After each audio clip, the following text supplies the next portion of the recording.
Et bonjour à tous, chers amis, clients, internautes, pour cette première newsletter de City Immobilier, entièrement vidéo. C'est parti.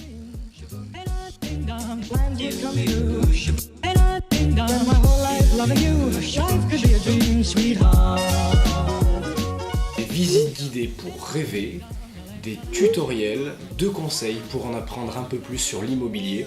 Voici les 2 axes principaux de la newsletter. On commence avec la numéro 1, la newsletter de février 2019. On y va.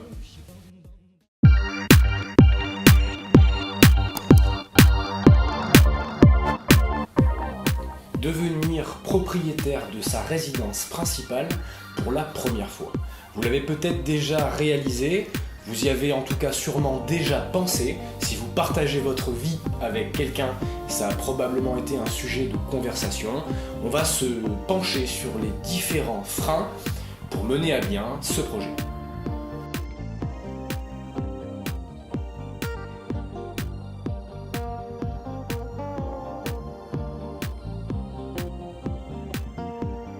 Il ne faut pas négliger ces difficultés.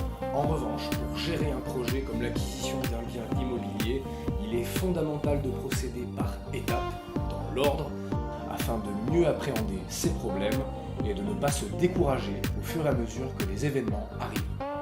Voici donc 4 points clés condensés pour mener à bien ce projet. La première chose à faire sera de déterminer votre budget. Ensuite, la deuxième étape, les visites ou la découverte du marché. Cette étape pouvant être confiée à un professionnel de l'immobilier si vous manquez de temps. Troisième étape, la mise en ordre de vos critères par rapport à la découverte du marché. Et enfin, la décision ou la proposition d'achat.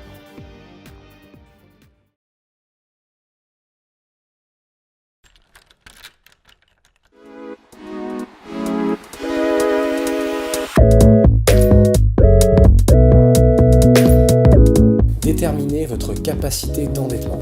C'est l'élément fondamental de ce projet. Allez voir votre banque et ou un courtier afin de savoir exactement combien vous pourrez emprunter chaque mois. 2 objectifs principaux, connaître la mensualité optimale à votre mode de vie en enlevant les activités potentielles, les loisirs, un budget voyage et que cela soit parfaitement adapté à vous. Deuxième point important est d'éviter des visites qui ne seront pas accessibles à votre budget et d'éviter toute déception et une potentialité d'abandon du projet.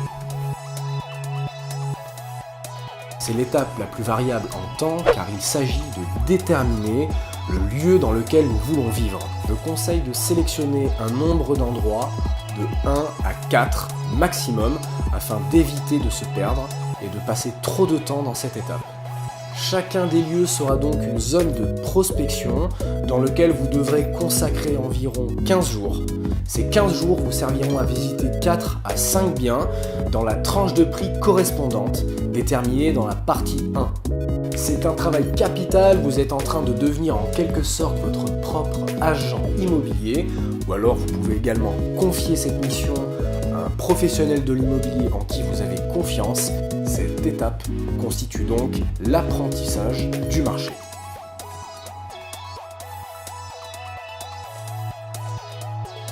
Vous connaissez donc maintenant votre budget, vous avez fait des visites pour déterminer le lieu qui sera idéal pour vous. Vous allez maintenant devoir mettre tout cela en relation avec vos critères. Je vous conseille donc un tableau en renseignant donc les 6 critères qui seront vos critères principaux. Vous allez donc pouvoir mettre cela en relation avec les visites que vous avez déjà effectuées dans le quartier qui va vous intéresser.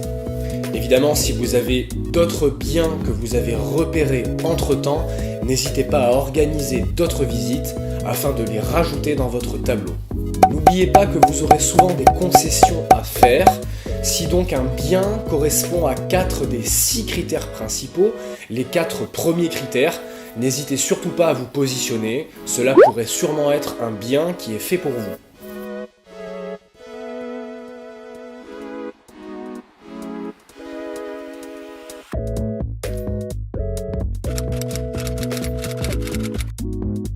est impossible évidemment de vous répondre, chaque marché a ses propres tendances, d'un immeuble à l'autre, d'une rue à la rue voisine, tout peut différer. Effectivement, votre travail de l'étape numéro 2 sur la connaissance du marché vous sera d'une très grande utilité. Rappelez chacun des vendeurs, des agents immobiliers, même des biens qui ne vous ont pas intéressé, afin de connaître potentiellement le prix auquel il aurait pu se vendre ou si une proposition d'achat aurait pu être émise.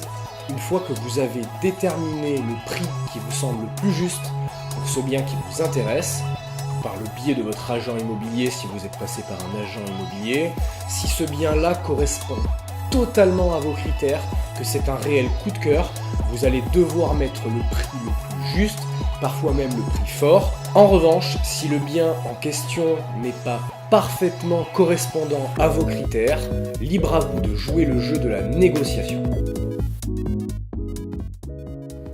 Ce tutoriel de la newsletter City Immobilier touche à sa fin. Merci à vous de l'avoir suivi. Si évidemment vous avez d'autres questions, n'hésitez surtout pas à me contacter sur mon adresse mail directement ou sur ma chaîne Facebook, juste ici. Merci, à bientôt. Ciao.